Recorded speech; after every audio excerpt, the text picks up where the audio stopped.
Bonjour à tous. La question de la désobéissance, on a commencé à le voir hier. Hein. C'est une question évidemment incontournable dès lors qu'on se pose le problème résister ou consentir. C'est un incontournable absolu. Et pour commencer cette discussion, je voudrais convoquer la figure à la fois tutélaire et très attachante d'un chercheur en sciences sociales, puisque nous avons ici, je le dirai tout à l'heure, deux chercheurs en sciences sociales, des politistes et des sociologues. Donc une figure attachante et éminente, Albert Hirschman, disparu en 2012. Né en Allemagne en 1915, Hirschman s'est engagé dans les années 30 dans l'organisation de jeunesse du Parti socialiste allemand. Puis, du fait des lois anti-juives, il a été contraint à l'exil, d'abord en France, ensuite au Royaume-Uni, ensuite brièvement en Italie, où tout en soutenant une thèse d'économie, il a combattu le fascisme, après en fait s'être engagé brièvement aux côtés des républicains espagnols. Donc déjà une jeunesse assez remplie. Et finalement, il a pris le chemin des États-Unis, où il a effectué un peu plus paisiblement, disons, l'essentiel d'une carrière extrêmement dense et brillante. Dans un petit essai devenu classique, et il en a écrit un certain nombre, qui portait sur le problème du désaccord individuel avec les orientations d'une institution, une institution qui pouvait être par exemple l'État ou une entreprise ou une association, peu importe. Il discernait trois possibilités offertes à l'individu lorsqu'il n'était pas d'accord en fait avec les orientations de l'institution. Ou bien la sortie, exit, ou bien la prise de parole, voice, ou bien la loyauté, loyalty. Chacune de ces stratégies présentant ses avantages et ses inconvénients, l'efficacité dépendant toujours en partie en fait, des circonstances pratiques offertes à l'individu. L'avantage d'une telle analyse, c'est qu'elle ne mettait pas a priori une conduite au-dessus d'une autre. En économiste qu'il était, Hirschman se montrait soucieux de la possibilité pour une institution de se réformer par l'acceptation et l'intégration de ses critiques. On est alors en effet à la fin des années 60 et l'entreprise est encore vue comme quelque chose de relativement critiquable. L'immense succès de sa typologie tient sans doute pour une partie à sa simplicité robuste, mais aussi à sa plasticité assez étonnante, puisqu'elle peut évoquer, je disais, aussi bien le comportement du client qui part chez la concurrence, exit, quand l'offre initiale devient moins attractive, sans s'échiner à dénoncer les escroqueries dans 60 millions de consommateurs, voice, lorsque de temps en temps, ça demande un investissement militant un peu fatigant, mais aussi celui du citoyen, le comportement du citoyen insatisfait de la politique de son gouvernement. Alors le problème avec le citoyen, bien sûr, c'est qu'il est beaucoup plus captif, comme on dit en économie, que le consommateur. On sait bien que certaines entreprises rendent leurs clients captifs en associant l'utilisation de leurs produits à un certain nombre de marchandises complémentaires et exclusives. En gros, vous achetez une imprimante à un prix assez bas, mais en fait, vous n'avez pas anticipé que les seules cartouches d'encre compatibles coûtent une fortune. Et ensuite, vous êtes coincé, comme on dit. Alors, de son côté, l'État n'a pas besoin de tels stratagèmes insidieux, puisque le coût de sortie dans son cas est beaucoup moins important que pour toute autre institution, beaucoup plus important, pardon. Surtout dans un contexte international qui n'est pas vraiment porté à l'hospitalité, à part, bien sûr, si vous êtes détenteur d'un capital financier réellement respectable. Hirschman lui-même savait bien le prix d'un tel exit, ou en l'occurrence d'un tel exil. Alors si on est allé jusqu'à l'extrême limite de la loyauté, certains diront alors de la naïveté, reste à trouver le moyen de se faire entendre, voice. Comment? Et c'est ici que la désobéissance devient non pas un acte privé, celui du fraudeur en catimini, mais un acte public, et évidemment d'autant plus risqué qu'il est public. Un acte qui ne se borne pas à une forme de violence, mais qui constitue en même temps une parole. C'est-à-dire qu'il cherche peut-être à réinstituer la possibilité d'une parole là où il n'y avait que le silence et la souffrance. Étant donné le caractère extraordinairement difficile de la sortie de l'État, une théorie politique conséquente est donc nécessairement conduite à affronter le problème de la possibilité, voire de la légitimité de la désobéissance. C'est évidemment un problème paradoxal, un problème limite, puisque les lois ne sont théoriquement pas faites pour être transgressées, en fait. Donc c'est ce paradoxe crucial que nos deux intervenants et intervenantes vont nous aider à éclairer. Alors je dis un mot de chacune d'entre elles. Johanna Siméan-Germanos, à ma droite, est spécialiste de sociologie politique, professeure de sciences politiques à l'École normale supérieure de Paris, rue d'Ulm, et rattachée au centre Maurice Halbwachs. Ses principaux thèmes de recherche porte sur les mobilisations, l'engagement, l'action humanitaire et l'internationalisation du militantisme, notamment dans le cadre de travaux consacrés par exemple aux pratiques protestataires au Mali. Elle s'est intéressée en particulier aux sans-papiers et au phénomène des grèves de la faim, auquel elle a consacré notamment un livre, Les grèves de la faim, aux presses de Sciences Po en 2009. J'insiste sur ce point puisque c'est principalement de celui-ci qu'elle va nous entretenir ce matin. Manuel Cervera Marzal est politiste, chercheur rattaché cette année à la Casa de Velázquez à Madrid, spécialiste également de désobéissance civile. Il a publié notamment Désobéir en démocratie, la pensée désobéissante de Thoreau à Martin Luther King, en 2013 aux Forges de Vulcain, mais aussi Gandhi, politique de la non-violence, en 2014, chez Michalon, et plus récemment, Les Nouveaux désobéissants, citoyens ou hors la loi, point d'interrogation, aux éditions du Bord de l'eau. Et donc, je leur laisse la parole, par exemple à Johanna Siméon. Merci. Merci et bonjour à toutes et tous. Merci pour l'invitation, puis merci d'être nombreux un dimanche matin, 9h30. J'avoue que ça m'impressionne. Et alors, voilà, je suis politiste, je fais ce qu'on appelle des sciences sociales du politique, puisque la science politique est une discipline un petit peu carrefour, finalement, entre des savoir-faire qui viennent plutôt de la sociologie, de l'ethnographie, de l'histoire. Ça veut dire que j'emprunte un peu aux disciplines voisines. Et je citerai juste une phrase de l'historien Patrick Boucheron qui m'a fait plaisir de lire récemment, et c'est un des historiens qu'il est utile de lire aujourd'hui, et qui dit qu'une des choses révolutionnaires, il n'y a qu'une chose de révolutionnaire en philosophie et en sciences sociales, c'est la description. Ça pourrait être une phrase un peu bizarre. Ce qui désigne, c'est pas du tout la description plate. Je pense que c'est une phrase, pour le coup, beaucoup plus profonde qu'elle n'en a l'air. Ça consiste à dire qu'il s'agit de décrire le monde tel qu'il est, avec les bons outils. C'est ça, la vraie description. Alors, pourquoi je prends ce point de départ et qu'est-ce qui fait que je pourrais avoir quelque chose à dire sur résister en démocratie? Bon, depuis 25 ans, je me suis intéressée, de fait, à des formes de protestation, individuelles ou collectives, qui se déroulent pour l'essentiel en démocratie. J'avais travaillé sur les mouvements de sans-papiers en France. J'ai travaillé pas mal donc, sur la protestation au Mali pendant le régime démocratique. Et j'ai travaillé aussi un petit peu sur des événements protestataires au Sénégal et au Kenya. Et ce qui m'intéresse et ce que ça interroge de travailler sur la protestation en démocratie, c'est finalement où sont les frontières du dissible, de l'entendable, du possible, où sont aussi les frontières de la répression en démocratie. Et est-ce que cette répression, elle survient de la même façon pour tout le monde? Alors, il faut juste que je vous raconte comment j'en suis arrivée sur ces histoires de sans-papiers, parce que vous verrez qu'en fait, on s'intéresse souvent à plusieurs choses à la fois. Moi, ce qui m'intéressait, en fait, mon appui, mon point de départ normatif, parce qu'on a des points de départ normatifs en sciences sociales, hein, vous savez, c'est pas parce qu'on essaie de faire proprement son travail d'enquête qu'on n'a pas des choses qui vous travaillent un petit peu. Max Weber, qui est souvent mal compris quand on parle de neutralité axiologique, de neutralité en valeur, Max Weber écrivait bien que heureusement qu'il y a des anarchistes pour travailler sur l'État. Donc on peut à la fois faire des sciences sociales neutres qui essaient d'objectiver les choses, mais à partir d'un carburant moral qui nous travaille un petit peu et qu'on essaie de sublimer, de transformer. Bon, je précise ça parce que les jeux de la neutralité et de l'observation, quand Max Weber parle de neutralité axiologique, il parle surtout du fait de ne pas bourrer le crâne de ses étudiants en chair, en fait. Après, encore heureux que les gens soient un peu des citoyens dans leur vie personnelle, à côté du travail propre qu'ils essaient de faire à côté. Donc, moi, en fait, je m'intéressais à la figure d'Antigone, je m'intéressais à des figures de protestation individuelle et je voulais travailler sur les grèves de la faim. Bon, je commence une thèse fin 91, début 92 sur les grèves de la faim. Et je dis, il va bien falloir que je trouve des grèves de la faim. Et qu'est-ce que je trouve à Paris en janvier-mars 1992 ?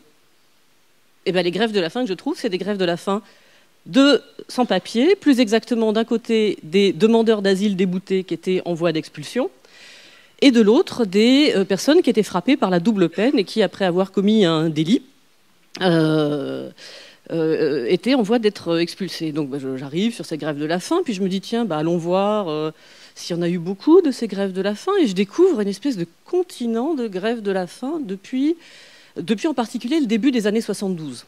Il y a une grève fameuse à Valence en décembre 1972 de sans-papiers tunisiens. C'est au moment des circulaires Marcellin-Fontanet qui mettent en place le principe que si on n'a plus de travail, eh ben on doit partir. Et alors que jusqu'alors, des étrangers arrivaient, trouvaient un travail, se faisaient régulariser dès lors qu'ils pouvaient prouver qu'ils avaient un travail.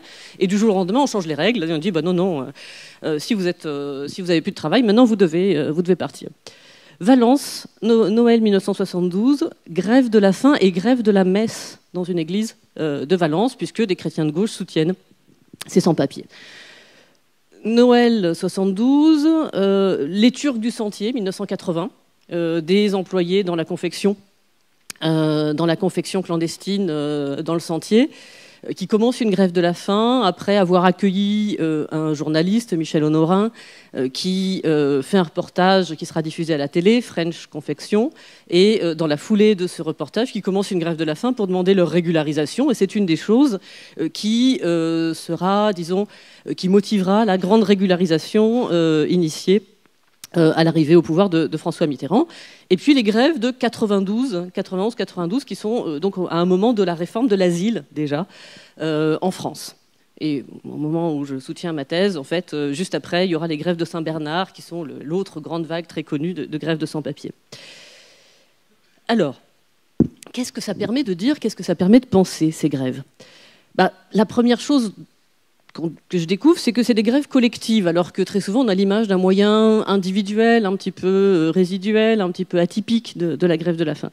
Ce sont des grèves collectives de gens qui sont dans l'urgence, à qui par ailleurs on reproche de ne pas être dans la légalité, et qui, face à une situation à la fois d'urgence et d'absence de droit, essaient de trouver un moyen qui serait acceptable compte tenu de leur faible légitimité face à l'opinion, et de la faible légalité dans laquelle ils se trouvent, puisqu'on leur reproche d'être des irréguliers, même si je vous rappelle qu'en fait beaucoup des sans-papiers, c'est des gens qui ont eu des papiers à un moment puis qui en ont plus. C'est pas des gens qui ont rampé sous une frontière. À l'époque, en tout cas, c'est pas du tout ce modèle-là d'arriver en France. Ils n'ont pas rampé sous des barbelés. Et donc, on voit que c'est un moyen qui dit aussi quelque chose de la tolérance inégale des opinions et de l'État à l'égard d'une revendication. En clair, imaginez une seconde que des sans-papiers protestent comme des bérets rouges contre des portiques ou des agriculteurs en difficulté qui, à un moment d'une protestation, en viennent à ce qu'un bout du Parlement de Rennes soit brûlé parce qu'il y a eu des fumigènes qui sont partis et qui ont brûlé. Bon, vous voyez que le type d'exercice de la violence selon les mouvements sociaux n'est pas le même, n'est pas réprimé de la même façon et ne suscite pas le même genre d'indignation. Donc un rapport aux opinions, un rapport à ce qu'on sait que pourrait être la répression par la police, et puis aussi un pari sur le sentiment humanitaire. Un pari sur le sentiment humanitaire, alors très concrètement, ça veut dire quoi ? Ça veut dire qu'on retrouvait dans les comités de soutien de ces grèves de la faim des personnes qui gravitaient autour de la paroisse, une petite dame qui apportait des couvertures, par exemple, qui n'était pas forcément pour l'ouverture des frontières généralisées, mais que 25 personnes allongées dans la sacristie pouvaient quand même interpeller. Le pari sur le sentiment humanitaire, d'une certaine façon, c'est un peu une mauvaise nouvelle quand ça vous arrive d'être traité à titre humanitaire. Je souhaite à personne d'entre nous d'être traité à titre humanitaire dans sa vie. Ça dira juste que ça va très mal pour lui et qu'il n'est plus traité comme un citoyen. L'humanitaire, c'est le filet de rattrapage quand vous n'êtes plus un citoyen. Et même pendant la régularisation de sans-papiers, on voyait bien que c'était très souvent l'argumentaire de la régularisation à titre humanitaire qui sert en fait à dire « nous faisons une exception ». Bon. Le pari sur le sentiment humanitaire, il disait que quoi aussi ? Il disait que des gens à qui on disait « vous n'existez pas, vous n'avez pas le droit d'être là, pourquoi on se préoccuperait de vous ? En fait, vous n'êtes pas des citoyens, vous êtes des illégaux. » Des gens à qui on dénie une existence et des droits qui pourraient en découler. Pari sur le fait que peut-être que leur souffrance, peut-être que leur implication dans quelque chose qui fait souffrir, qui n'est pas agréable, qui est de se priver de nourriture pendant un certain nombre de jours, d'être envoyé parfois à l'hôpital, de s'évanouir, que peut-être ça pourra interpeller un peu. Au-delà même de ce pari-là, c'est le fait de se mettre en faiblesse, de se mettre en vulnérabilité, et qui change aussi quelque chose dans le cours des choses. Qui change quelque chose dans le cours des choses. Il y avait des sans-papiers turcs qui n'avaient pas forcément été des grands militants au pays. C'est vrai. Sachant que les frontières de l'asile et de l'immigration sont toujours un peu compliquées. Vous arrivez en France dans les années 70 en disant « je n'aimais pas le gouvernement vietnamien », ça suffit à peu près à obtenir l'asile, quand bien même vous n'étiez pas un grand militant. Vous arrivez en France dans les années 80 en disant « j'aime pas le gouvernement turc, il y a des soldats qui ont tué mes moutons », ça ne veut pas dire exactement que vous êtes un grand militant, n'empêche que c'est un petit peu comparable aussi, voyez, mais ça ne fait pas de vous le modèle du grand dissident. Mais ces personnes qui sortaient de la clandestinité, de la semi-clandestinité, qui essayaient d'éviter certaines stations de métro où ils auraient pu être contrôlés, une fois qu'ils étaient exposés publiquement, ils ne pouvaient plus revenir en arrière. Pourquoi ? Parce qu'une photo pouvait avoir circulé dans la presse d'eux qui arrivaient en Turquie, que parfois un journal turc reprenait ça, et que, ce faisant, quand bien même ils n'auraient pas été militants avant, ils étaient exposés après, et il y avait un véritable risque à ce qu'ils soient expulsés ensuite. Et donc ils ne pouvaient plus revenir en arrière. Et donc, voilà, j'ai pas mal passé de temps sur ces lieux de grève de la faim pour essayer de comprendre ce que ça disait du rapport à l'État, du rapport aux opinions, du rapport aux sentiments humanitaires, du rapport donc à la légalité, à l'inégalité, du rapport aussi à ces frontières entre la violence et la non-violence. Frontières entre la violence et la non-violence, parce qu'on trouvait sur les sites de ces grèves de la faim aussi bien des gens qui avaient un peu un background non-violent. Il y avait des soutiens chrétiens de gauche, des gens qui étaient parfois passés par la communauté de l'Arche de Lanza del Vasto, sur le Larzac, des gens pour lesquels il y avait cet héritage-là, ou l'héritage gandhien, et puis à côté de ça, il y avait des gens qui, pour d'autres, disaient bah, « écoute, voilà, on se fait du mal à nous parce qu'on ne peut pas en faire en face » ou « moi, je ne suis pas forcément contre la lutte violente, c'est juste que là, en l'occurrence, on n'a pas tout à fait le choix ». Ou les gens qui disaient bah, « voilà, en prison, j'ai participé à des mutineries, où j'ai appris à me faire mal et à faire mal, mais c'est là que je n'ai pas le choix ». Donc, des traditions intellectuelles, philosophiques qui n'étaient pas forcément les mêmes, mais une situation dans laquelle, disons, la chose jouable et un peu protectrice du fait d'être dans des églises qui légalement n'étaient pas inviolables, mais qui symboliquement l'étaient quand même un peu, protégées. Ça disait aussi des choses du rapport au corps. Et c'est là que je vais peut-être élargir aux grèves de la faim en général, qui était un peu ce à quoi en fait, je m'intéressais au début. Puisque du coup, je me suis mise à réfléchir à ce que voulaient dire ces grèves. On parlait hier du travail d'Ouria Bentouhami, avec qui j'aurais bien voulu discuter parce qu'il y a des points communs entre nos travaux qu'on s'est lus. Quand on cherche dans le temps et dans l'histoire, quelles sont les deux grandes populations qui inaugurent le recours à la grève de la faim, en Occident et ailleurs en fait, de façon collective, de façon très importante, c'est les suffragettes.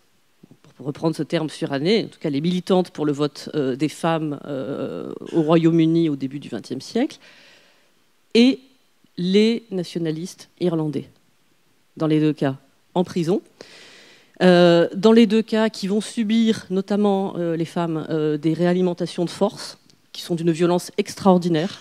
Et là, pour le coup, c'est un critère aujourd'hui qui distingue, me semble-t-il, les démocraties respectueuses, disons, des droits, des démocraties plus autoritaires ou des dictatures, c'est comment on renutrit de force ou pas un gréviste de la faim.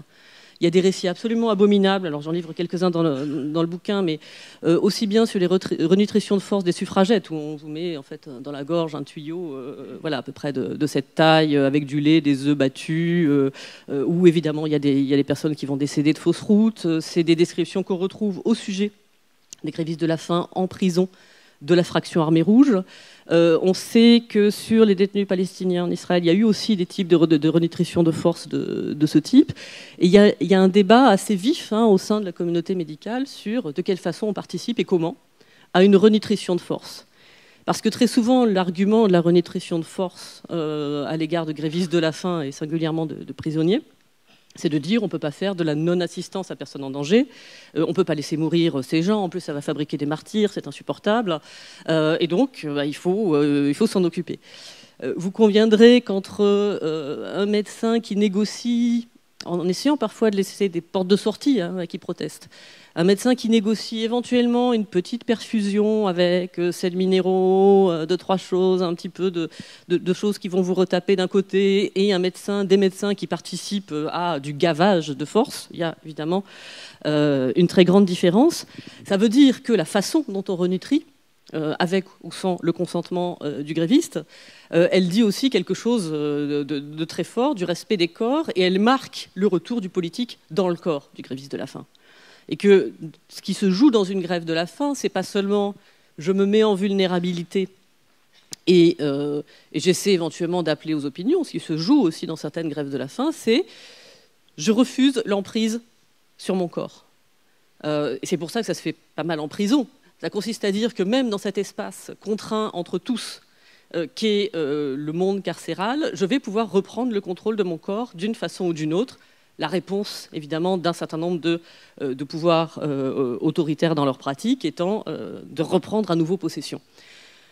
Pour le dire sur comment ça se passe aujourd'hui en France, on a tendance, tant que la personne est consciente, à ne pas forcer.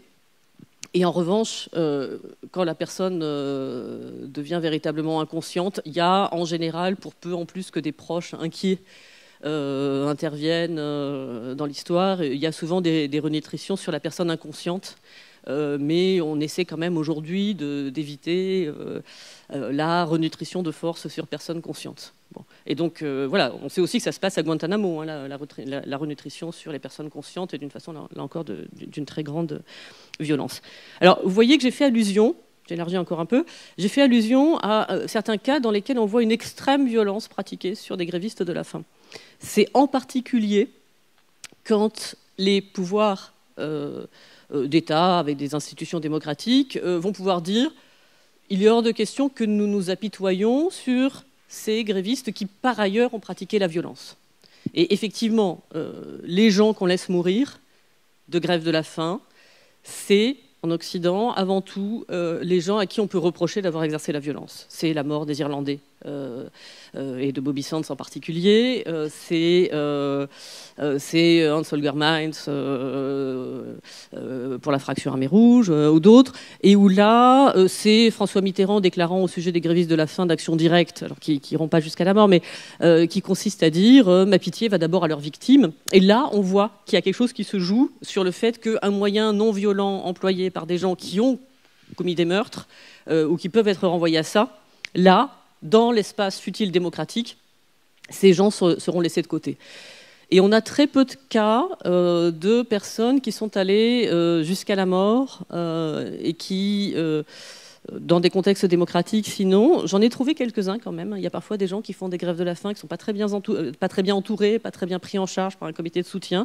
Il y a une syndicaliste, par exemple, en France, qui s'appelait Mireille Bressol et qui a été, comme assez souvent dans les grèves de la faim, un petit peu folklorisée. Oh, elle est un peu énervée, elle est un peu hystérique, alors c'est pas très très sérieux, et qui n'a pas survécu au coma dans lequel elle est tombée lors de sa grève de la faim. C'est un point que souligne également Houria Bentouhami et qui m'avait frappé, c'est à quel point ce mode d'action, parce qu'il renvoie à des figures féminines, indomptables, très souvent, est très souvent un peu, voyez, hystérisé, pathologisé. Quelles sont ces personnes qui se pensent tellement importantes ? C'est quelque chose qu'on reproche très souvent à un dissident. C'est quelque chose que rappelait bien hier Marie-Vonne David-Junio sur le dissident et l'institution. C'est quoi ces pénibles-là qui, tout seuls, veulent faire la morale, la leçon à la planète entière à partir de leurs grands principes, qui crispent tout le monde. Du coup, on a un cas là récemment moi, qui m'avait beaucoup frappé, c'est le cas de Roland Veuillet. Roland Veuillet, c'est un conseiller principal d'éducation, adhérent à Sud, dans un lycée de Nîmes. et qui dénonce déjà beaucoup l'influence du MEDEF sur les programmes. Voilà. Il énerve un peu tout le monde, en tout cas toute l'administration dans ce lycée de Nîmes, pardon. Il proteste contre la suppression du statut d'aide éducateur et il finit par subir une mutation sanction à Lyon, alors qu'il est à Nîmes. Pour protester, il commence d'abord par faire des courses à pied pour dénoncer l'arbitraire. Il appelle ça l'arbitraire à thon. L'arbitraire à thon, il parcourt à peu près 26 kilomètres. Avec une trentaine en faisant à répétition ces courses. Et il va faire un passage à un moment en hôpital psychiatrique avec un internement auquel il n'avait pas consenti, et avant que les choses un peu se calment et qu'un autre médecin juge qu'il n'y a pas du tout lieu d'interner Roland Veuillet. Et on est là dans un modèle assez typique du dissident institutionnel qui insiste énormément sur les règles de l'univers auquel on appartient, en disant « mais enfin, moi je suis un enseignant, je défends le vrai sens de l'autonomie du savoir, donc je ne vous promeux pas des règles alternatives. Au contraire, je joue la valeur faciale de la démocratie, je joue la valeur faciale des droits de l'homme, je joue la valeur faciale de tout ce à quoi on est supposé normalement adhérer. » Donc, voilà, j'ai été amenée à m'intéresser à ces cas un peu particuliers des dissidents institutionnels, à toutes ces petites causes qui parfois font un peu sourire aussi. Petites causes, il y a effectivement des gens qui vendent des fruits au bord de la route et puis qui un jour sont frappés par une interdiction administrative, mais qui les ruine. Donc une espèce d'inventaire de petits malheurs à la Prévert, de gens qui parfois ne sont plus en situation de pouvoir se défendre et se faire entendre, et donc basculent dans l'urgence dans cette protestation. Et donc, si vous voulez, à côté de ces modèles très connus, le modèle, par exemple, du dissident soviétique, de Marchenko, qui, en décembre 1986, meurt des suites d'une grève de la faim, à côté de ce monde très important des grèves de la faim, de sans-papiers, de harkis aussi. Intéressant, les harkis aussi font beaucoup des grèves de la faim. Et ça dit aussi quelque chose de ne pas se sentir reconnu dans un espace, et là aussi, utiliser un moyen qui attire l'attention sur la souffrance, la non-reconnaissance de statut. À côté de ça, on a des grèves un peu plus connues, celle de Jean Lassalle, ce type de grève où quelqu'un utilise en fait sa notoriété au service d'une communauté qu'il juge en danger, sa vallée menacée par le départ d'une usine, ou José Bové contre les OGM, ou Marco Pannella, qui est un député radical italien, qui avait fait beaucoup des types de grèves de la faim comme ça, pour la paix dans le monde, très souvent. Et donc ce qui est intéressant, c'est qu'on voit bien que c'est en fait un mode d'action beaucoup plus répandu que ce qu'on pourrait penser. Il y a plein de grèves de la faim, parfois qui commencent, qui durent 2-3 jours, autour d'un enjeu un peu statutaire, donc ça n'atteint jamais les grands médias nationaux, sauf qu'il suffit qu'on fasse une grève de la faim au pied du beffroi parce qu'on est un employé municipal injustement saqué dans une ville du Nord. En 2-3 jours, parfois, ça peut débloquer éventuellement un dossier. Il y a un point sur lequel j'étais un peu amenée à m'interroger, qui est la façon dont on peut être très choqué quand on apprend que des grévistes de la faim auraient triché. Ça arrive un peu, parfois, pas du tout majoritairement, mais ça arrive. Ça produit parfois des choses un peu désastreuses, voire dangereuses et ridicules.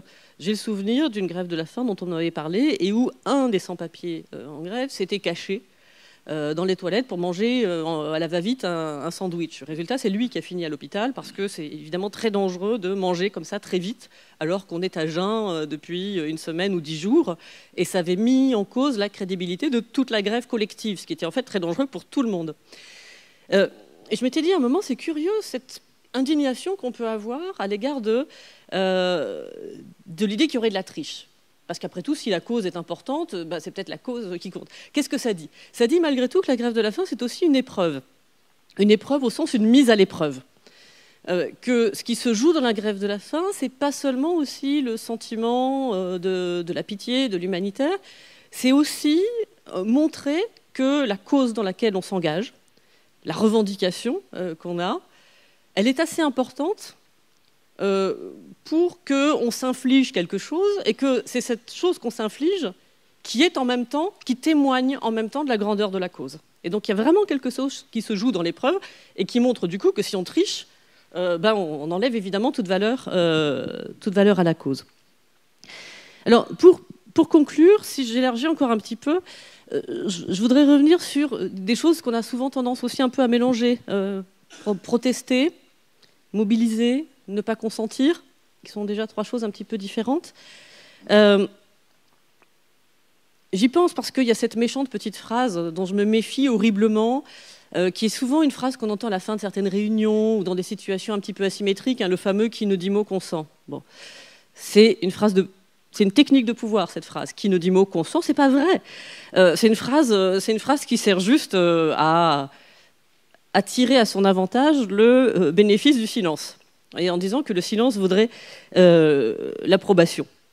C'est une phrase injuste aussi parce qu'elle laisse penser que dès que les gens obéissent, c'est parce qu'en plus ils auraient intériorisé le pouvoir et la domination, ce qui est une double violence finalement faite à ceux qui obéissent. C'est que non seulement ils obéissent, mais en plus on pense qu'ils sont d'accord, qu'ils sont bêtes, qu'ils sont d'accord avec les théories du pouvoir, etc. Bon, on a tous été dans des situations où parfois on a obéi, on a laissé passer quelque chose et on sait bien qu'on n'était pas d'accord. Bon. En même temps, et je vous dis ça parce que, évidemment, du point de vue des sciences sociales, moi, ce qui m'intéresse beaucoup, c'est les pratiques.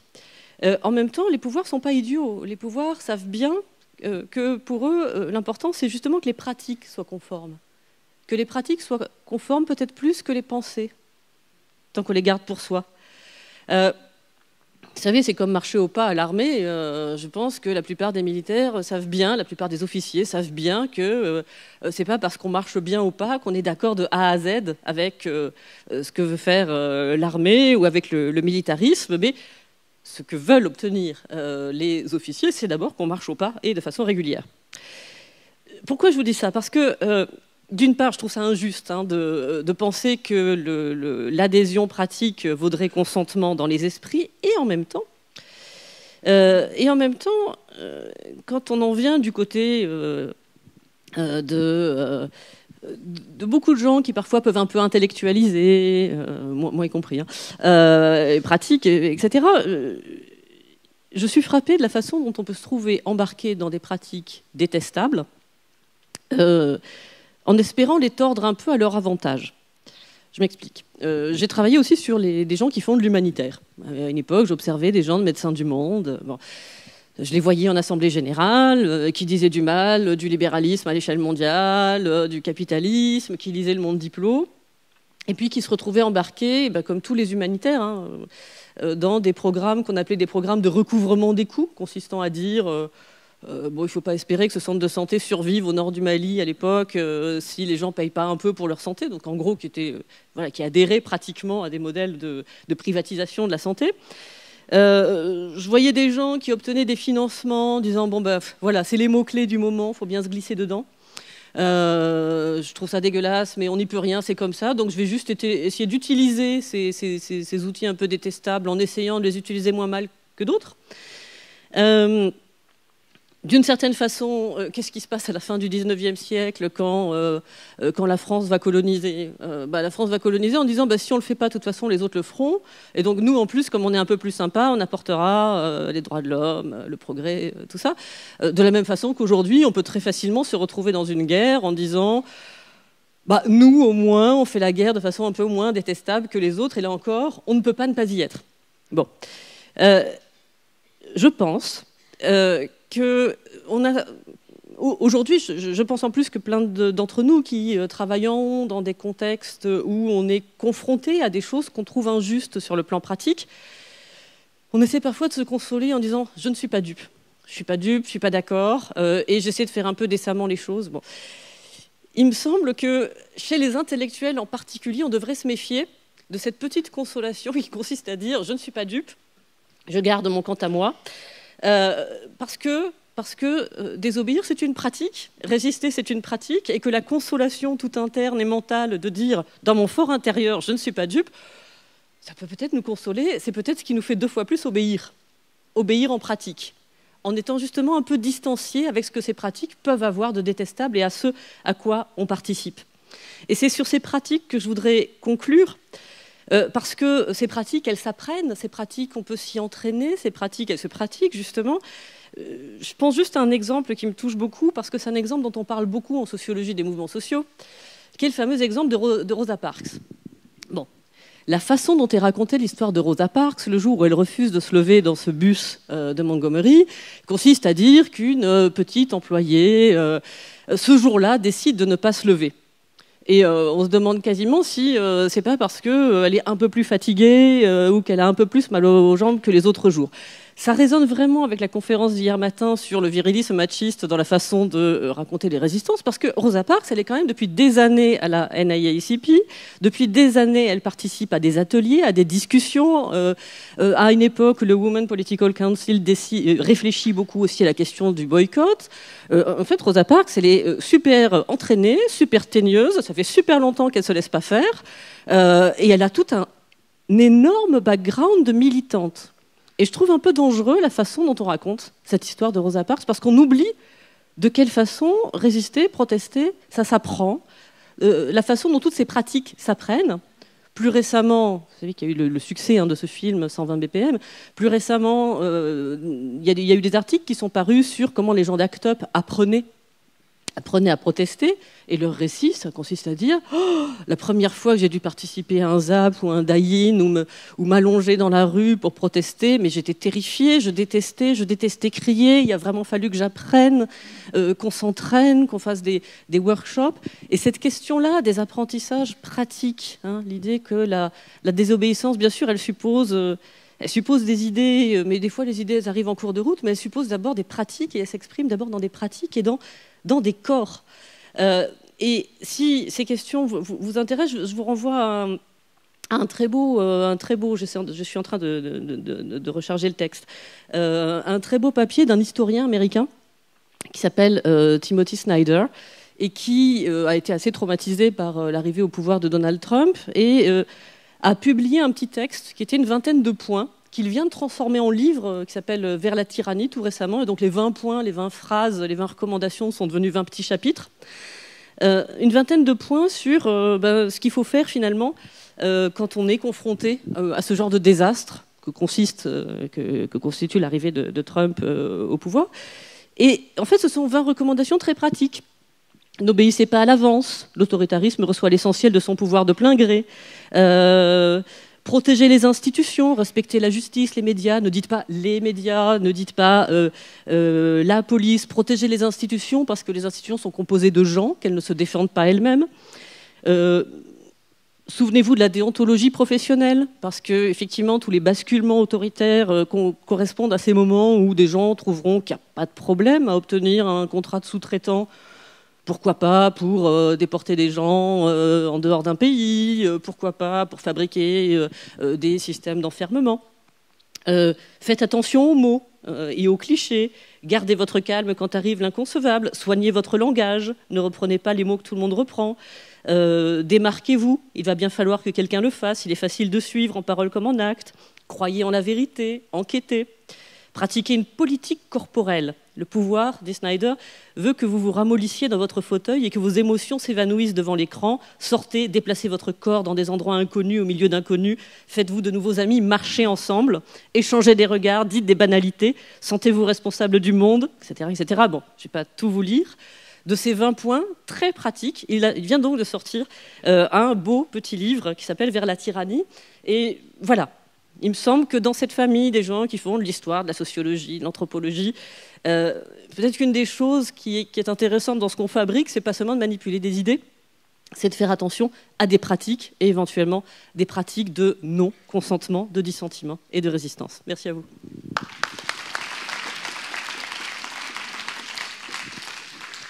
Grand merci, Johanna. Vraiment, cet exposé m'a semblé déjà très instructif sur le monde ou le continent, comme tu dis, des grèves de la faim, et très intéressant, je veux dire, vraiment sur avec une certaine profondeur même sur la question d'une part de la politique des corps, de cette catégorie de l'épreuve au fond subjective qui est du coup quasiment universelle. Alors c'est très curieux avec la grève de la faim, c'est que on est dans l'individuel absolu puisqu'on est dans le corps, dans l'inscription, dans la mise à l'épreuve de soi et donc du coup qui est aussi une mise à l'épreuve de ses idées, quoi, des idéaux, des règles, etc. auxquelles on croit, et en même temps, et ça c'était, je crois, très important de le souligner, en tout cas très, très suggestif, dans une forme de collectif, quoi. C'est très curieux cette articulation en fait du profondément singulier et en fait d'une forme d'apprentissage collectif et donc de cette supériorité d'une certaine manière des pratiques sur les idées qu'on se garde un peu, des alibis, son quant à soi, sans mauvais jeu de mots, je ne fais pas référence aux philosophes. Emmanuel Kant, bien sûr. Bon, blagues à part, je passe la parole à Manuel et nous gardons un temps de discussion générale pour la fin. Merci beaucoup. Merci Thomas, merci Johanna Simian. C'est vrai qu'à 9h30 le dimanche matin, c'est pas forcément facile de se remettre dans le bain. C'est une pratique, voilà, après la grosse journée qu'on a eue hier. Non, je crois que là, ça y est, c'est bon, on y est. Un grand merci aussi à toutes les organisatrices et tous les organisateurs qui ont rendu, et vous tous ici qui rendent possible cet événement. Je crois que c'est vraiment, en tant que chercheur aussi, ça me fait extrêmement plaisir voilà, de rencontrer des personnes qui ne sont pas forcément toutes issues de ce monde-là. Ça fait partie intégrante de notre métier, ou en tout cas de la conception que je me fais de notre métier. Je vais, dans la même veine que ce dont vient de parler Johanna Simian, je vais parler des modes de contestation contemporain aujourd'hui en France, en démocratie. La table ronde s'appelle, je crois, quelle forme de résistance en démocratie. C'est de ça dont je vais vous parler, mais une fois que je vais être lancé, je sens que je vais oublier les quelques précisions terminologiques que je voulais faire, donc je vais les faire tout de suite en fait, parce que le titre qui a été choisi par les organisateurs, c'est le titre pour l'ensemble des rencontres, c'est résister ou consentir. Je trouve que c'est une question qui est absolument passionnante. Mais comme le disait un petit peu hier Myriam Revaud-Dallon, quand on fait de la philo ou même quand on réfléchit, on pose une question et puis en fait, au lieu d'y répondre, en fait, on commence par la déconstruire, revisiter les termes. Et je crois que tout ce qui a été dit hier et ce qui vient aussi d'être dit à l'instant, c'est qu'on ne peut pas se laisser simplement enfermer dans cette alternative résister ou consentir. Il y a des situations d'injustice, il y a des ordres injustes, et face à ces injustices, il y a une palette extrêmement large de réponses possibles, dont deux extrêmes, finalement, deux cas limites, seraient la résistance d'un côté, un peu héroïque, grandiose, etc., et de l'autre côté, le consentement, voire même peut-être encore un peu plus loin, la collaboration, où on se conforme aux ordres, mais en plus en les ayant intériorisés, en adhérant aux ordres injustes, etc. Mais ce qu'il y a, c'est qu'entre le consentement et la résistance, il y a quand même tout un tas aussi d'attitudes intermédiaires qui existent et sur lesquelles, je voulais, il me semble que c'est ça qui ressort de nos échanges jusqu'à présent, c'est que il y a par exemple, alors hier, moi j'étais pendant les ateliers, j'étais à la visite de l'école des cadres d'Uriage.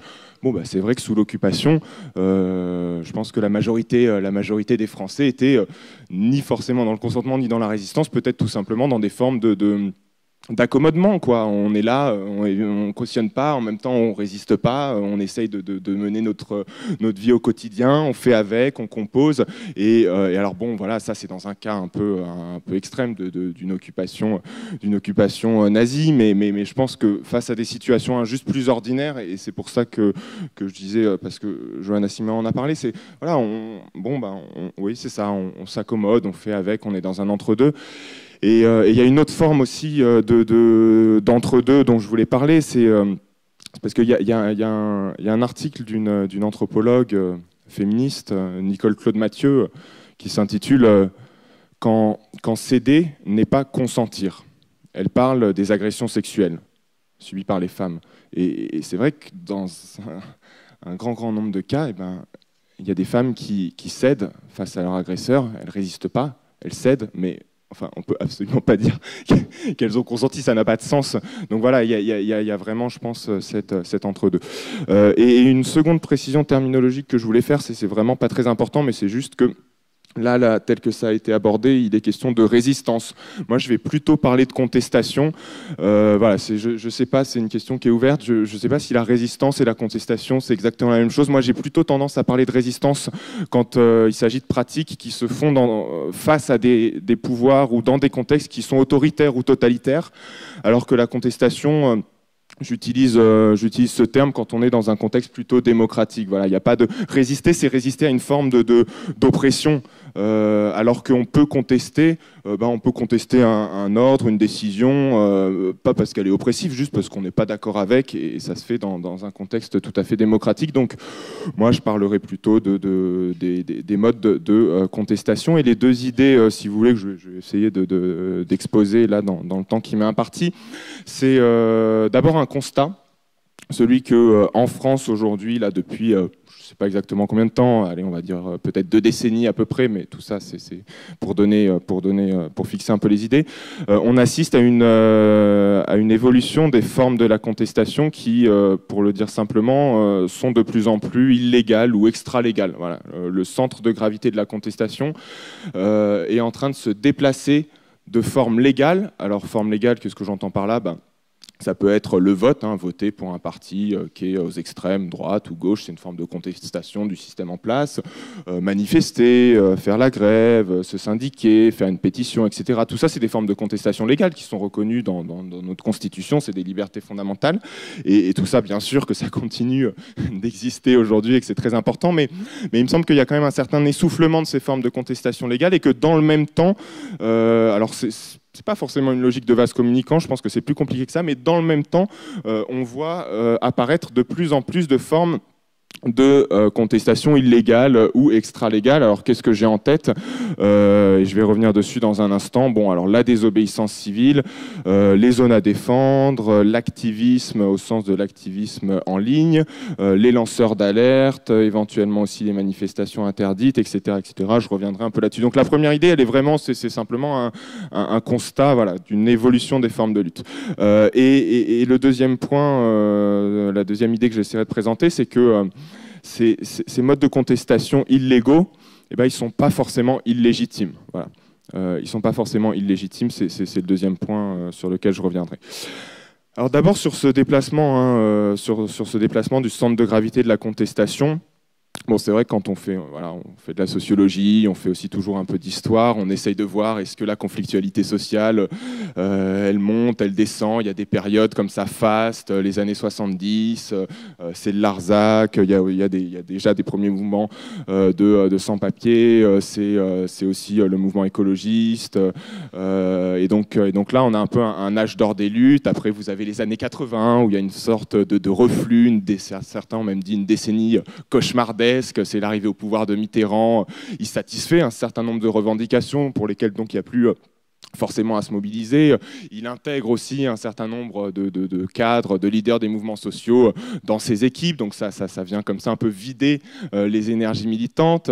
Et puis alors dans les années 90, ça repart. Il y a 95. Donc on étudie comme ça un petit peu les cycles de contestation. Et puis on étudie pas seulement le degré de mobilisation, mais on étudie aussi les formes. Alors il y a un terme qu'on utilise pas mal en sciences sociales, c'est celui du répertoire. Voilà. Quel est le répertoire d'action que mobilisent les militants. Et voilà. Et moi, c'est vraiment ça qui me semble intéressant, c'est que quand on regarde du côté des formes de contestation légale, on se rend compte que, par exemple, pour le côté vote communiste, vote d'extrême gauche, c'est un vote qui s'est maintenu, il faut peut-être le rappeler, entre le lendemain de la Seconde Guerre mondiale et 1975, c'est un vote qui se maintient systématiquement entre 19 et 25%, quelles que soient les élections. Donc ça représente quand même un quart des forces électorales. Et à partir du milieu des années 70, vous avez vraiment une décrue considérable. Alors on pourrait dire qu'aujourd'hui, avec éventuellement les 19% de la France insoumise, c'est reparti. Sauf que je pense que c'est plus compliqué que ça, parce qu'en même temps, on se rend compte que ces votes-là, c'est aussi des votes qui, en grande partie, viennent de l'électorat du Parti socialiste qui se déplace. Mais donc je pense qu'il y a quand même, voilà, et puis il y a aussi la montée massive de l'abstention qui joue là-dedans. Donc je pense qu'il y a une décrue à ce niveau-là. Sur la grève, c'est tout simple. J'ai pas de PowerPoint, j'ai pas de graphique, mais il y a des chiffres qui sont produits par la DARES, le ministère du Travail, depuis aussi une soixantaine d'années, qui montrent que le nombre de jours, les inspecteurs du travail mesurent le nombre de journées de grève par an. Enfin, c'est des journées individuelles non travaillées, on appelle ça comme ça. Et évidemment, c'est une mesure il y a des biais, mais grosso modo, ça donne quand même une tendance. Et voilà, au lendemain de la Seconde Guerre mondiale, vous avez quelque chose comme 5 ou 6 millions de journées de grève par an. Peut-être que je me trompe un peu sur les chiffres, mais aujourd'hui, on n'est plus qu'à 500 000. Et si vous voulez, la courbe, elle est complètement décroissante, sauf années de grands mouvements sociaux, voilà, 2003, 2010, 2016, où là, vous avez des pics, ça remonte, mais grosso modo, ça ne fait que décroître. Et le syndicalisme, c'est pareil. Le 50% des travailleurs français syndiqués en 1946, aujourd'hui, il n'y en a plus que 8%, c'est pareil, ça décroît. Et la manifestation, c'est un peu pareil aussi. Alors la manifestation, c'est pas qu'il y en a de moins en moins, parce qu'au contraire, il y en a de plus en plus, et les gens pensent que c'est, considèrent quand on les questionne, quand on fait des enquêtes, que c'est de plus en plus légitime de participer à une manifestation. Mais simplement, pourquoi est-ce que je dis que la manifestation, ça s'essouffle? Mais c'est parce que je pense que cette forme d'action a perdu du potentiel subversif qui était le sien, par exemple, au XIXe siècle, encore au début du XXe siècle, qu'aujourd'hui, manifester, c'est plus tant devenu une façon vraiment de remettre en question les autorités politiques, mais c'est une façon comme une autre de leur adresser un message, de communiquer avec eux. Je pense que c'est une forme de contestation qui s'est vraiment institutionnalisée, qui est d'ailleurs encadrée maintenant par les organisations partisanes, les autorités préfectorales. Donc voilà, je pense que ça a perdu en partie de sa force subversive. Et dans le même temps, ce qui me semble, c'est que dans les années 90, on voit, alors il y a des dates clés comme ça, je pense que c'est, corrigez-moi si je me trompe, mais le préservatif géant sur l'obélisque de la Concorde par Act Up, ça doit être 93, quelque chose comme ça. Après, en 99, c'est le démontage du McDonald's de Millau. Puis c'est aussi à cette époque-là que se crée le réseau Éducation sans frontières, avec donc des parents, des enseignants qui vont protéger des familles, des enfants et puis leurs familles sans papier pour éviter les expulsions. C'est Greenpeace et des actions de blocage de convois nucléaires. Donc toute désobéissance civile, qu'est-ce que c'est? Très simplement, c'est des actions qui sont illégales à chaque fois. Hein. Vous voyez, on n'a pas le droit de faire tout ce que je viens de lister là. Et en même temps, c'est désobéissant, mais c'est civil. Voilà, c'est pas de la désobéissance terroriste, armée, violente. C'est toujours, ça reste non violent. Donc il y a tout ça qui se met en place avec un certain nombre de collectifs qui se créent, qui par ailleurs se mettent en réseau les uns les autres. Puis on parle de plus en plus de désobéissance à partir des années 90. On parle de désobéissance civile, civique, désobéissance professionnelle, désobéissance éthique, désobéissance individuelle, désobéissance institutionnelle même. Et donc, si vous voulez, des pratiques qui auparavant existaient déjà, en fait, existaient depuis longtemps, mais dont ceux qui les mettaient en œuvre n'utilisaient pas le mot désobéissance. Et bien, ils commencent à utiliser ce terme. En fait, ça commence à devenir une étiquette un peu en vogue, et du coup, qui permet à tout un tas de gens qui auparavant menaient leurs actions de manière un peu isolée, de prendre conscience qu'ils ont une identité commune, qui font partie, nous sommes tous des désobéissants, nous faisons tous partie de cette même famille, si vous voulez, contestataire. Donc se crée comme ça un espèce d'espace de la désobéissance. Mais la désobéissance civile, c'est pas la seule forme d'action extralégale qui, à mon avis, prend de l'importance aujourd'hui, parce que vous avez aussi, et c'est d'ailleurs peut-être la seule, ou en tout cas la principale défaite du mandat et des gouvernements de François Hollande, vous avez les zones à défendre. Notre-Dame-des-Landes, qui aurait dû quand même, les travaux auraient dû maintenant commencer depuis un certain nombre d'années. Ils n'ont toujours pas commencé. Pourquoi? Parce que sur place, vous avez une bande d'irréductibles, je ne sais pas comment il faut les appeler, gaulois, ça leur plairait probablement pas, mais vous avez un groupe d'irréductibles qui sont là, qui campent là. C'est bien évidemment complètement illégal. Ils ont reçu maintes ordres de quitter les lieux. Et ils sont là et ils infligent une défaite de taille à Vinci et au gouvernement français. Parallèlement à ça aussi, vous avez eu en 2016, et on reste dans le registre de l'occupation d'espace. Alors Notre-Dame-des-Landes, à Roibon d'ailleurs, moins loin d'ici, ou bien à Bure, c'est des espaces disons, ruraux. Enfin, c'est même, on est en plein milieu d'un bocage parfois ou d'une forêt.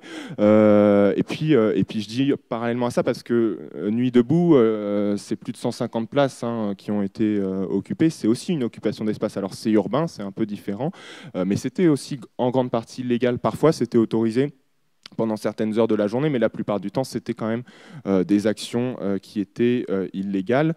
À tous ceux dont je viens de parler, j'ajouterai aussi le cas des lanceurs d'alerte, parce que les lanceurs d'alerte, petit à petit, on est au niveau français, puis au niveau européen, en train de faire passer des lois pour essayer de les protéger, mais ça reste encore tout ça très très fragile. En France, c'est la loi Sapin 2 qui est censée protéger les lanceurs d'alerte, mais ça ne protège que les situations qui concernent la santé et l'environnement. Mais par contre, si vous lancez une alerte, par exemple, comme Antoine Deltour ou Hervé Falciani sur des questions financières, ou bien comme Edward Snowden sur des questions de surveillance, vous n'êtes pas couvert par la loi Sapin 2. Eux, aujourd'hui, d'ailleurs, Antoine Deltour, il vient d'être condamné. Ils ne sont pas protégés par cette loi. Et par ailleurs, c'est une loi qui a de beaux principes, mais qui ne se donnent pas les moyens de les faire respecter parce que derrière, pour protéger ces personnes, ces lanceurs d'alerte, c'est des gens concrètement, ils lancent l'alerte et puis après ils sont licenciés, ils sont mis au placard. Donc si vous n'avez pas un fonds avec de l'argent pour les dédommager, ça ne sert à rien de dire qu'ils sont protégés. C'est comme le droit au logement. Si derrière, vous ne vous donnez pas les moyens de le faire respecter, et en l'occurrence, cette loi ne se donne pas les moyens de faire respecter tout ça. Donc les lanceurs d'alerte, c'est des gens qui agissent vraiment la plupart du temps dans l'illégalité, en brisant le secret professionnel, le secret des affaires, le secret bancaire, qui sont des principes sacro-saints, bien au-delà de tout un autre tas de principes qu'on pourrait pourtant invoquer contre eux. Je vais en finir sur ce constat. Simplement un point pour dire qu'on pourrait se demander, mais pourquoi est-ce que les contestataires, les mécontents, les rebelles, appelons-les comme on veut, sont en train de se radicaliser et de basculer en partie du côté de l'illégalité. Mais attention, parce que c'est souvent les mêmes qui vont en manifestation, qui sont syndiqués, qui votent pour des partis bien à gauche et qui, par ailleurs, agissent de manière extra-légale. Il ne faudrait pas opposer les deux. Quand on va voir un peu les gens, on se rend compte que souvent, ils jouent sur les deux tableaux à la fois. Donc vraiment, ne pas opposer les deux modes de contestation. Mais pourquoi est-ce qu'il y a ce basculement quand même vers l'illégalité? On pourrait dire que c'est les gens qui se radicalisent. Mais je crois que ce n'est pas seulement ça, c'est une partie de l'explication, mais c'est aussi l'État qui se radicalise. Il y a un livre là sur la table là, que j'ai vu tout à l'heure de William Bourdon, qui est un des avocats de Snowden, qui s'appelle, je sais pas comment c'est, En route vers l'État sécuritaire ou quelque chose comme ça. L'État sécuritaire, oui, c'est ça. Je crois que c'est une des grosses données du problème, c'est que de plus en plus, ce qu'on a le droit de faire, le périmètre de ce qu'on est autorisé à faire quand on n'est pas content avec ce qui se passe, il est en train de se restreindre. Je prends qu'un seul exemple, celui des manifestations. Manifestations qui ont commencé à être interdites, pas lors de la COP21, qui ont commencé à être interdites un an avant, lorsqu'il y a l'opération Plomb durci sur Gaza et qu'en plein milieu de l'été, il y a 25 000 personnes qui défilent et que Manuel Valls fait interdire cette manifestation. Et après, un an plus tard, on fait interdire les manifestations lors de la COP21. Puis en 2016, on fait une cagifestation comme ça à Paris, on fait tourner les gens en cage là, sur 1 kilomètre à Bastille. Et donc voilà, donc, tout simplement des choses qui hier encore étaient considérées par nos gouvernants et par nous tous comme des libertés fondamentales, sont en train, parce que le périmètre de ce qu'il est autorisé de faire se restreint, sont en train de sortir automatiquement, mécaniquement du cadre de la loi. Donc vous vous retrouvez de facto hors la loi, alors que vous faites juste ce que vous faisiez déjà il y a 5 ou 10 ans. Deuxième temps, je parle depuis combien de temps? Ok. Petite pause.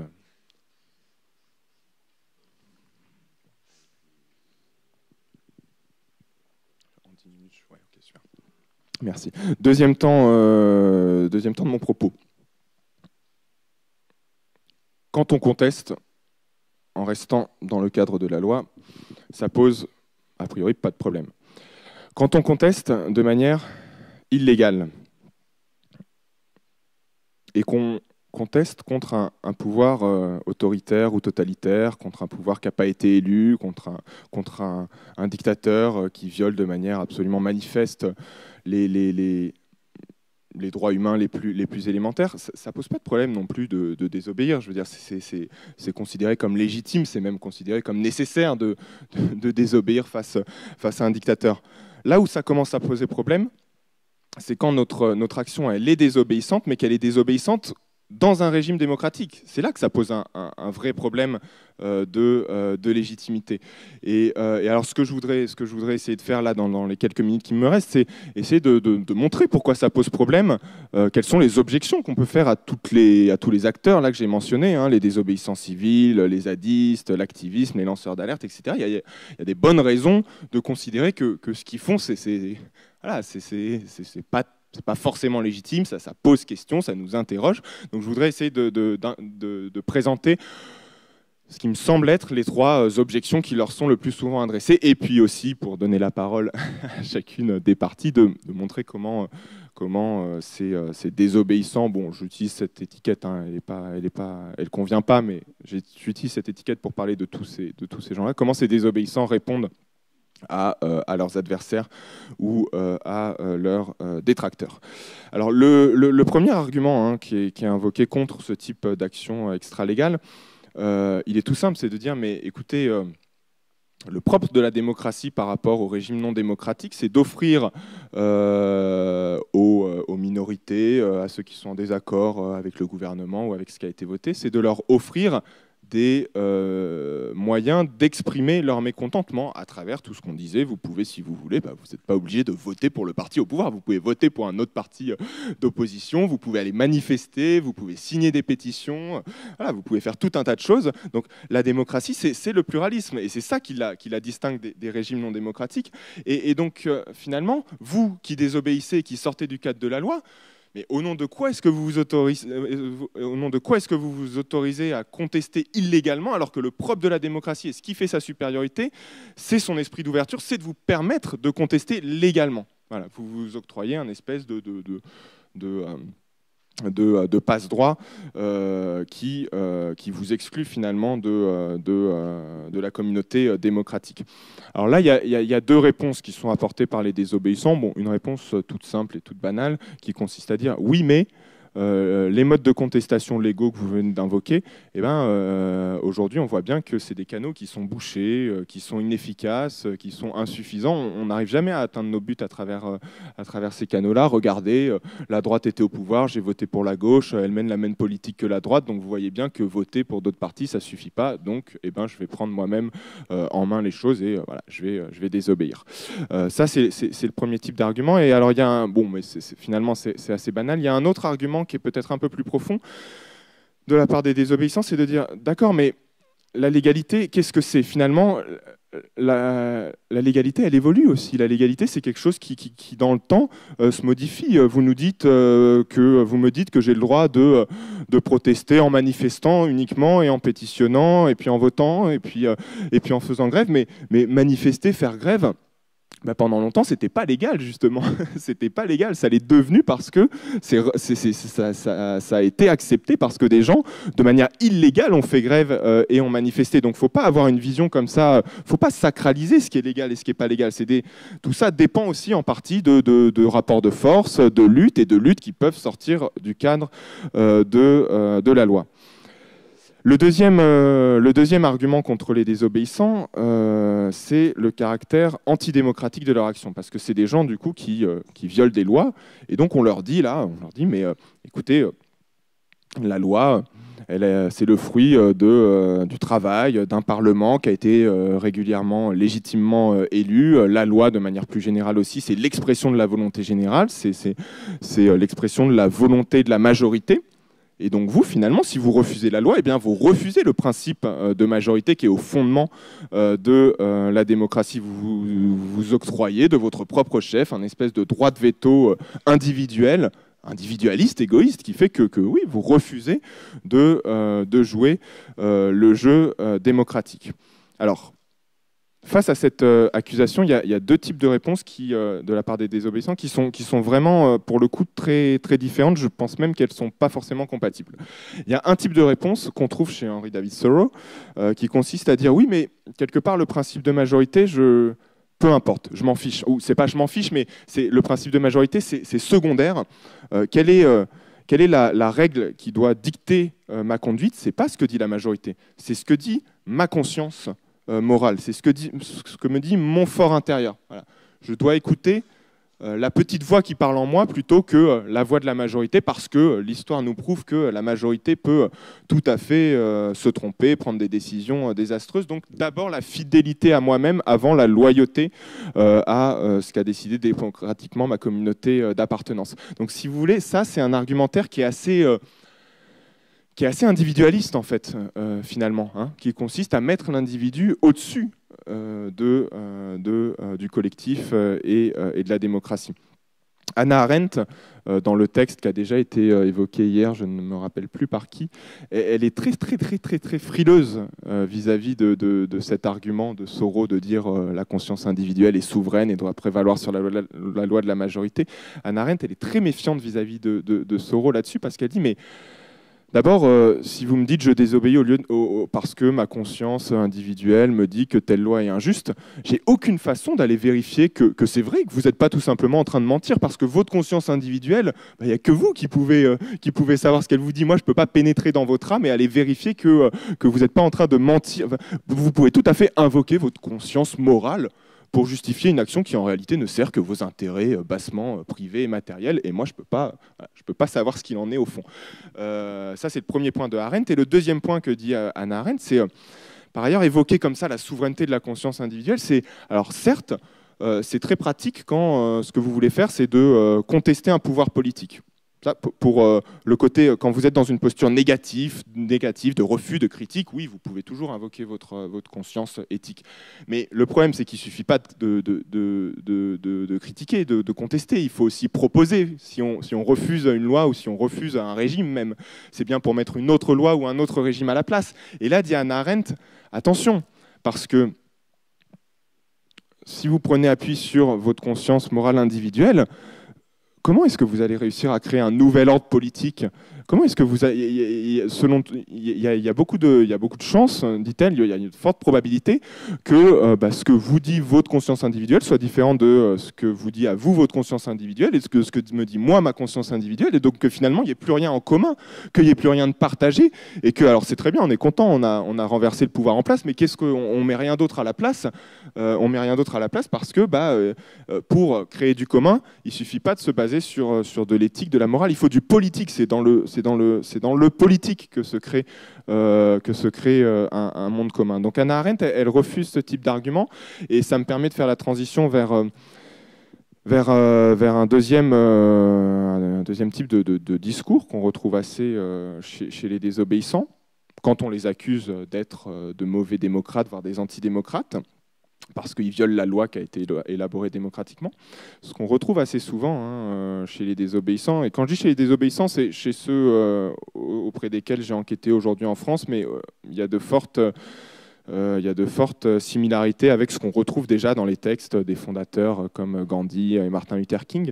L'autre argument qu'on retrouve souvent, c'est de dire, mais en fait, on n'est pas en démocratie, vous nous reprochez de violer la loi démocratique, mais cette loi, c'est tout simplement faux qu'on vit en démocratie. Ces lois, regardez aujourd'hui, elles sont quand même en grande partie élaborées par une minorité, et pour une minorité, il y a des très bons travaux sur le rôle des 3000 lobbyistes qui sont à Bruxelles et qui gravitent en permanence autour des parlementaires européens, qui édictent la moitié des lois qui ensuite sont transcrites dans le droit national. Donc vous voyez, c'est des lois qui ne sont pas forcément élaborées complètement par la majorité et pour les intérêts de la majorité. Et puis par ailleurs, allons plus loin, vous dites qu'on vit en démocratie, mais en réalité, ça aussi, c'est une affirmation qui est discutable. Est-ce qu'on vit en démocratie?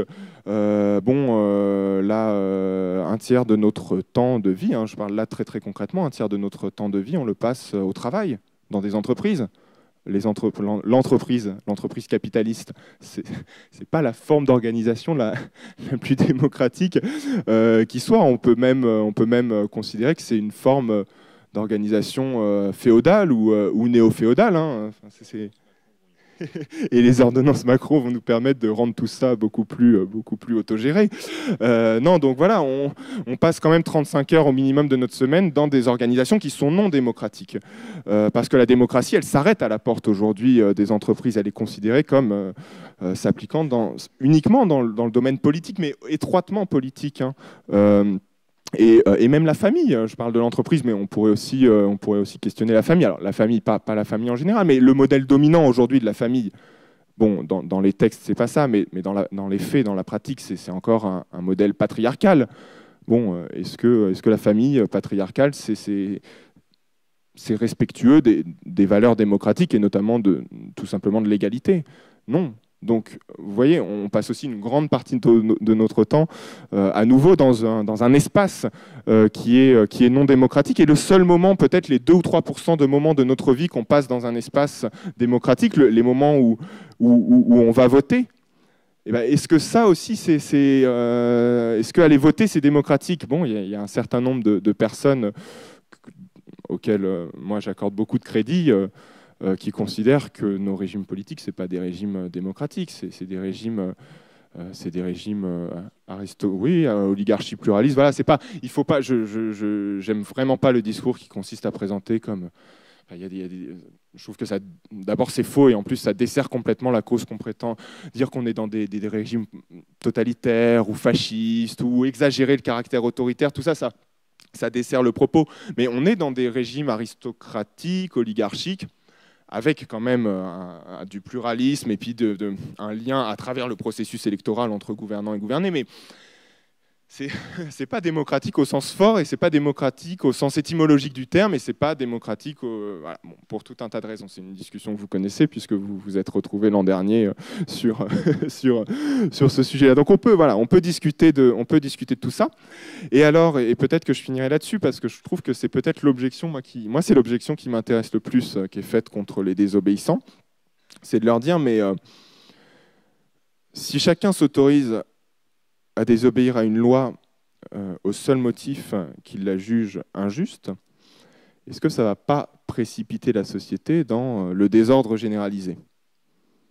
Finalement, si vous voulez, c'est l'argument de l'université, du test d'universalisation kantien, c'est l'argument aussi de la pente glissante, mais si on vous autorise à faire ça, pourquoi est-ce qu'on n'autoriserait pas tous les autres à désobéir? Et dans ce cas-là, qu'est-ce qui fait encore, on en revient un peu aux préoccupations de Arendt, qu'est-ce qui fait encore commun? Qu'est-ce qui fait encore un socle? Est-ce que la désobéissance, c'est pas le premier pas vers... Oui, c'est ça, vers l'anarchie, hein, pour dire les choses simplement, vers le désordre, le chaos. Et alors là, il y a 3 réponses différentes que je vais vous exposer, et puis je pense que je m'arrêterai là-dessus. Le premier point, c'est des choses qu'on retrouve chez Gandhi. Hein.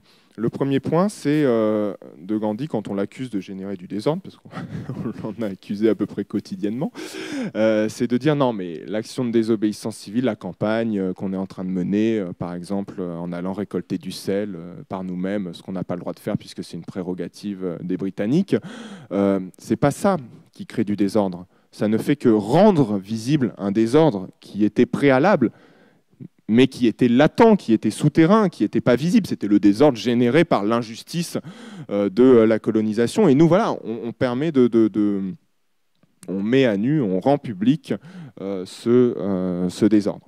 Ça, c'est le premier argument. Le deuxième qui est très lié de Gandhi, c'est de dire, et puis oui, effectivement, du coup, nos actions créent momentanément une forme un peu d'incertitude, c'est le conflit. On ne sait pas comment tout ça va aboutir. Il n'y a qu'à regarder ce qui se passe en ce moment en Catalogne. C'est bien malin qui peut prédire ce qui va advenir. Mais Gandhi dit précisément le désordre qu'on crée ou qu'on révèle si on n'en est pas les principaux responsables, c'est un désordre qui est provisoire. C'est un désordre qui est provisoire et qui vise à créer ensuite un ordre politique et social qui soit plus juste que le précédent, plus humain que le précédent, et donc aussi peut-être justement plus durable et plus ordonné que celui qu'on aura mis à bas. Mais alors, vous le voyez dans ces deux arguments, le désordre concret, c'est simplement on révèle un désordre préalable, ou bien le désordre concret, c'est simplement un désordre provisoire qui va bientôt prendre fin, vous inquiétez pas, messieurs, dames. Dans ces deux arguments de Gandhi, il reste une idée que le désordre, c'est mauvais. Voilà, le désordre, c'est pas bien, le désordre, c'est dangereux, et ce qui est bon, c'est l'ordre. Voilà. L'ordre, d'ailleurs, dans les deux sens du terme, hein, l'ordre, c'est l'ordonnancement, c'est chaque chose à sa place. Et puis l'ordre, c'est aussi l'ordre vertical, c'est le commandement. Et donc on conserve quand même très souvent cette idée que l'ordre c'est bon et le désordre c'est mauvais. Et voilà, et peut-être que je voudrais conclure simplement en invitant à se questionner aussi sur cette vision très, très, très péjorative qu'on a en général du désordre, parce qu'il y a notamment des philosophes qui évoquaient hier Myriam Revaud-Dallon, hein, quelqu'un comme Claude Lefort qui parle de démocratie sauvage, d'autres auteurs comme un qui m'est cher, Miguel Abinsour, qui parle lui de démocratie insurgente, qui ont essayé de questionner un peu cette idée en disant mais finalement peut-être que la démocratie c'est pas... Alors, leur idée n'est pas de dire que la démocratie, c'est le désordre. Hein. Il ne s'agit pas non plus de tordre le bâton dans l'autre sens contre tous ceux qui disent que la démocratie, c'est un ordre bien régulé, bien institué, dire non, la démocratie, c'est l'anarchie, c'est le chaos, c'est voilà, plus aucune règle. Ce n'est pas ça l'idée. Simplement, leur idée, c'est de dire une démocratie, ou l'idéal qu'ils ont de la démocratie, c'est un régime qui se situe comme ça, dans une espèce d'oscillation, de dialectique entre l'ordre et le désordre, entre... l'ébullition et la stabilité, entre l'effervescence et quelque chose qui dure, entre conserver et en même temps créer, on disait résister c'est créer, et donc finalement le désordre est plus forcément quelque chose de purement négatif, mais devient intéressant dans la mesure où il est toujours pris dans une relation avec l'ordre. Voilà. J'avais aussi l'idée de dire quelques mots sur la non-violence et la violence, mais ça a déjà été déblayé, et puis je pense qu'il y a beaucoup de sujets qu'on pourra peut-être aborder au cours de la discussion. Je vous remercie, j'ai été trop long.